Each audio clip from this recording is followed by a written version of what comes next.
আজকে মাননীয় আদালত এই মামলাটির রায় ঘোষণার জন্য আগামী 17 নভেম্বর ঘোষণা হয়েছে দিনক্ষণ। এবার রায় দেওয়ার পালা। দেশের ইতিহাসের যুগান্তকারী রায়ই বলা যায়। পলাতক শেখ হাসিনা কি সাজা পাবেন সে নিয়ে অনেকেই কৌতূহলী। অনেকেই বুঝতে চাইছে জুলাই আন্দোলনের সময়কার নির্বিচার হত্যাযোগ্য আর দমন পীড়নের জন্য শেখ হাসিনা কোন ধরনের বিচারের মুখোমুখি হতে পারেন। চূড়ান্ত রায় দেবে ট্রাইব্যুনাল। তবে তার আগে দেখে নেওয়া যাক কি বলছে আইন।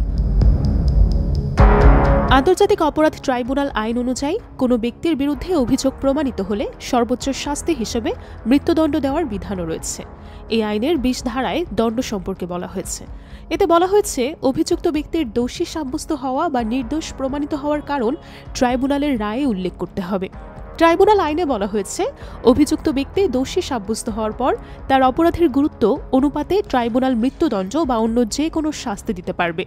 আন্তর্জাতিক অপরাধ ট্রাইব্যুনালের প্রসিকিউটররা জানিয়েছেন আসামির অপরাধের সাথে সম্পৃক্ততা বা অপরাধের গভীরতা অনুযায়ী ট্রাইব্যুনাল যে কোনো শাস্তি দিতে পারবেন। মৃত্যুদণ্ড বা যাবজ্জীবন কারাদণ্ড দিতে পারবেন, আমৃত্যু কারাদণ্ড দিতে পারবেন। এর চেয়ে কম বিভিন্ন মেয়াদের সাজাও দিতে পারে ট্রাইব্যুনাল। শেখ হাসিনার মামলায় প্রসিকিউশন সর্বোচ্চ সাজা চেয়েছে। আন্তর্জাতিক অপরাধ ট্রাইব্যুনালের চিফ প্রসিকিউটর মোহাম্মদ তাজুল ইসলাম বলেন, আমরা সর্বোচ্চ শাস্তি আদালতের কাছে প্রেয়ার করেছি। আদালত তার সুবিবেচনা প্রয়োগ করবেন এবং আমাদের পক্ষ থেকে প্রেয়ার হচ্ছে এই অপরাধের দায়ে আসামিদের যেন সর্বোচ্চ সাজা দেওয়া হয়। গণ অভ্যুত্থানের আগে শেখ হাসিনার শাসনামলে এই ট্রাইব্যুনালের কয়েকটি রায়ে মৃত্যুদণ্ড দেওয়ার পরে কিভাবে তা কার্যকর করা হবে সেটিও রায় উল্লেখ করে দেওয়া হয়েছে। সে অনুযায়ী মৃত্যুদণ্ড দেওয়ার পরে আগের কিছু রায় যেন ফায়ারিং স্কোয়াডে এক্সিকিউট করার কথাও বলা হয়েছিল। অপরাধের গ্র্যাভিটি গভীরতা বোঝাতে গিয়ে এমন সিদ্ধান্ত দেওয়া হয়েছে। অপরাধের গভীরতার উপর নির্ভর করে মৃত্যুদণ্ড অথবা বিভিন্ন মেয়াদের কারাদণ্ড দেওয়ার বিষয়টি ট্রাইব্যুনালের বিচারকদের এখতিয়ার। আন্তর্জাতিক অপরাধ ট্রাইব্যুনাল আইনে বড় ধরনের সংশোধনও আনা হয়েছে। এই সংশোধনের ফলে এখন ট্রাইব্যুনাল রাজনৈতিক দল, সংগঠন কিংবা সংশ্লিষ্ট গোষ্ঠীর বিরুদ্ধে বিভিন্ন ধরনের শাস্তিমূলক ব্যবস্থা নিতে পারবে। প্রসিকিউটররা বলছেন, শেখ হাসিনার বিরুদ্ধে করা মামলায় তারা সম্পদ বাজেয়াপ্ত করে ক্ষতিগ্রস্তদের মাঝে বণ্টনের আবেদন করেছেন।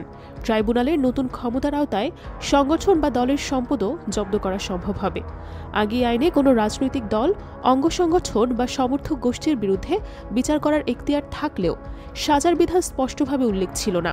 অন্তর্বর্তী সরকার চলতি বছরের 10 মে আইনে সংশোধনী এনে দণ্ডের বিধান যুক্ত করে প্রজ্ঞাপন জারি করে। সেই সংশোধনীর মাঝে ট্রাইব্যুনালের এখতিয়ার আরও বিস্তৃত হয়।